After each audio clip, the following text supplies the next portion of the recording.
Чөтгөрийн ангуурчдын дүүгэн дэх хамгийн хүчрхэг тулаанч юм бэ. Мэдээж хэрэг энэ бол Юричи шүү дээ.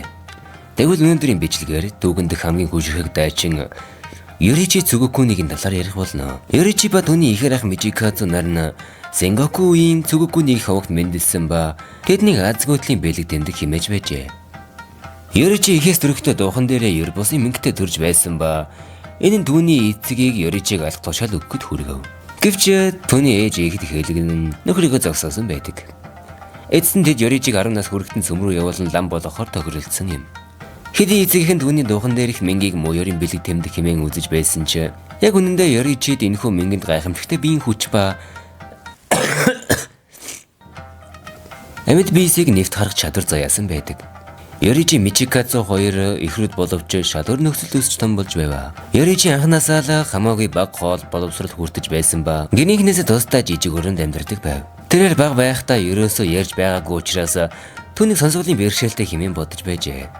Үүнээс болж бурхан ярих чадвар заяан хэмээн найдан ээж нь түүнд ханафодо эмэг хийж өгсөн байдаг юм. Мөн Юричи ээжийнхээ дэрэгдээс саллагын хамт байдаг байсан ба энэ нь Мижикадзу түүнийг өрөвдөлтөй амьдыг хэмээн бодоход хүргэсэн аж. Хэдий тэгж боддог байсан ч Мижикадзу аавыгаа хараагүй үед Юричигийн өрөөнд ирэн тайлгаруулдаг байсан ба нэг удаа гараараа хийсэн лимф хүртэл бэлэглэж байжээ. За дүр байж байгаарай. Ганц юм хэлэлтгий. Story TV-ийн 2 дахь YouTube channel нэгдсэн. Хүүхдүүд ороод сонирхож болно шүү. Ерөнхийдөө анимашн хүүхэлдэйн кинонууд дээр энд юу хийдэгтэйгээ адилхан юм хийх байх. Тий, тэрийг л хэлэх гэсэн. Тэрээр 7 настай байхдаа анхудаа энэмсэглэн Мижикадзу самурай болохыг хүсдэг тухайхан ярьж байсан аж. Мижикадзу сэлмний бэлтгэл хийж байхад тэр нууцаар харж байх ба Юричиг 10 нас хүрээд сүмлүү илгээгдэхийг нь мэдэж байсан учраас нэг тоосонгүй. Мижикадзу сэлмний эрдэм зааж байсан аавынх нь ирчүүдийн нэг нь Юричиор дог тохоо хийхийн тулд сэлэм атгуулан энгийн дайралт харуулна гэсэн ч санаанд оромгүйгээр залуу хүү шуудалд аргалан дөрвөн цохилтгийн бэлтгэл хийсэн ч ганц шудаа чадаагүй ихэр ахыгаа шокнд оруулж өрхдөг юм. Хэдий авьяастай байсан ч хүнлүү сэлэм далайх мэдрэмж хүн санагдсан тул Юричи самурай болох мөрөөдлөн орхоор шийднэ. Харин Мижикадзу Юричигийн сэлэмний авьяасыг харснаас хойш өргөж түүнээс яаж тэр эрэгтэй рүү дайрсан тухайн асуудаг байв. Гэвч Юричи сэлэм бэлтгэлийн тухай ярихаас илүүтэйгээр Мижикадзутай цаасан шууд уртаяа хөөргөнө гэдэг байв. Ээж нь өвчнөө улмаас нас барсан орой Мижикадзу Юричид тэр мэдээг дуулахаар өрөөнд нь очиход тэрээр өнөө шин сүм рүү явах талаар хэлэх ба түүнийг үргэлж санаж явахаа хэлэн өмнө нь өөртөө зориулж хийж байсан лимбийг нь эрхэмлэн хадгалнаа гэв. Хожим нь Мижикадзу ээжийнхээ дэмдэглэлээс Юричи өөрийнх нь өвчний талаар бүгдийг мэдэж байсан. Өөрт нь яаж тусалж байсан талаар бүгдийг нь олж мэднэ. Мөн Юричи өөрийнх нь сэлмний ур чадвараас болж аав нь түүнийг өөрийн өв залгамжлагч болгож Мижикадзуг сүм рүү явуулна гэж байсныг мэдсэн болж таарав. Үүнээс болж Юричи ахтай гай болохгүй тул гэрээсээ зүгтаасан ээж. Хэдий ахыгаа хэмээн инжин сэтгэл гаргасан боловч Мижикадзу бүх зүйлээрээ дүүдээ ялагдаад байгаадаа уурлан энэ нь аяандаа үзэн ядал болж хуурсан юм. Юричи ууланда ядарсан шинжгүй бүтэн нэг өдөр нэг шөнө гүйсний эцэст гэр бүл нь бүхэлдээ өөд болсон уудаа хэмээх өөртөө ойролцоо насны Юричи тэр охинтой хамт амьдрахаар шийдсэн бөгөөд 10 жилийн дараа Юричи уудаа хоёр гэрлэн хожим нь уудаа хөлхөнд болов. Хүсэн хүлээж буй хүүхдэд төрүүлэхийн тулд Юричи тосгонлоо их барьж дуудахаар буух ба их нэртэй нар жарахаас өмнө ирнэ хэмээн амлав. Замдаа Юричи нэг настай хүн тусалж маш их цаг алдсан тул гэртээ босож ирээд маргаашны их барьж дуудахаар шийджээ. Тэр үед нар хэдийнэ жаргасан байв. Эцэст нь гэртээ ирэхэд хайртай ихнэр ба гидэнтэг өөрийг нь чөтгөр хороожсон байж таардаг. Энэ сэтгэл өвдгөм үйл явдал нь Юричиг гүнсэжл оруулдаг ба бүтэн 10 хоногийн турш тэрээр ихнэрийнхээ цогцыг тээврэн чөтгөрийн ангуучдын ядгалтаар ихнэрээ оршуулсан юм. Энэ үйл явдал нь Юричиг ахин сэлэм атхан чөтгөрийн ангууч болоход хүргэсэн юм. Тэрээр өөрийнхөө өрмөс тэмдэг болон төрөлхийн элдний авьяасаар хүчрхэг чөтгөрийн ангууч болно гэдгээч батлаад амжижээ.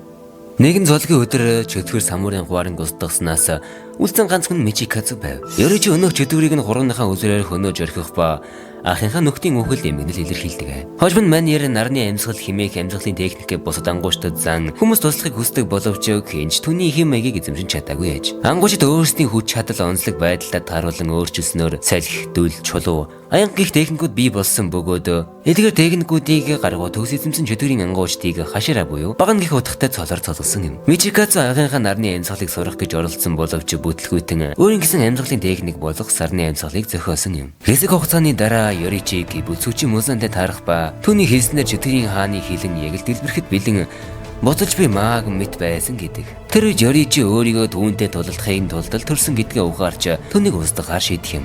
Мулан амьсгалын арга ашиглагчдаас хэдийн өөдснө дурдан төмрөд овтлох юм.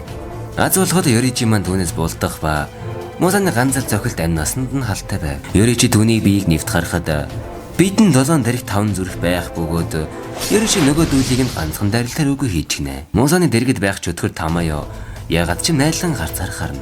Ёрижи түүнийг дуусгах гэхэд Мусаны уурандаа шүдээ хаврах нь тажин сонсогдож байх ба генетикийн л түүний бие дээр бэрчхэн тэр. Мусан өөрийгөө олон жижиг хэсэг болгон задалсан нь түүний амьд үлдэх гэсэн сүүлжийн орлого нь байв.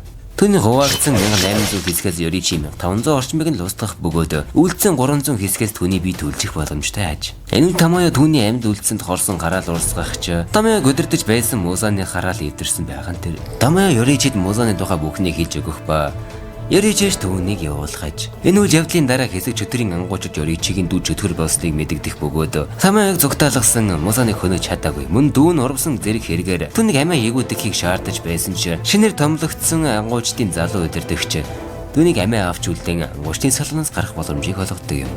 Мань хүний сэтгэл санаа авах юмгүй болж ганц найз дээр очих бөгөөд түүнд өөрийнхөө амьдралыг эхнээс нь дуустал яаш өгөх ажээ. Түүний энэ найз нь Танжирогийн өвөг дээдс бөгөөд харагдах байдал нь ч тэр толон тусгасан мэт харагдаж байв. Ёрижи найзынхаа хүүхдийг тэрвэрх үедээ өөрийн эрэхгүй нулимс туслуулснаар найз нь эхнэрийн хамт түүнийг тайшруулж улмаараа Ёрижи нарны амьсгалын бүх техникийг тэдэнд үзүүлэх юм. Ёрижи явахын өмнө тэдэнд өөрийнхөө нафуда эмгийг өгөх ба Камада гэр бүл түүнтэй ахин уулзахгүйг ойлгон үзүүлсэн техникийг нь үр дүндээ хадгалж явхан амлав.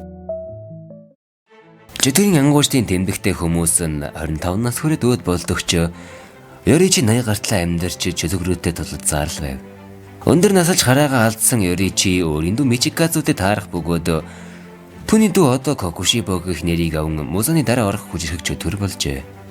Хэд дээр ихэр ах нь байсан ч чөтгөрийн толгойг авахаас өөр арга түнд байсангүй.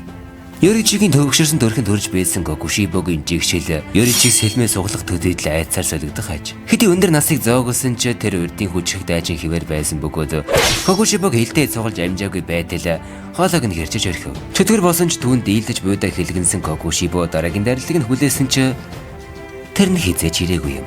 Дүүгэндх хамгийн хүчрэх дайчин ийхүү нас нөхчөж дийлдэшгүй болон мөөгөрхөн тэрэ. Хилэнд авсан Кокушибо түүний босоогоор нөгдсөн биеийг тасцавчих ба тэдний хүүхэд байхдаа бэлгэлсэн юм бунаж ярин түүнтэй холбоогоон таслах боломжийг ухаан нулимс дуслуулсаар л юм биеийг нь авах юм.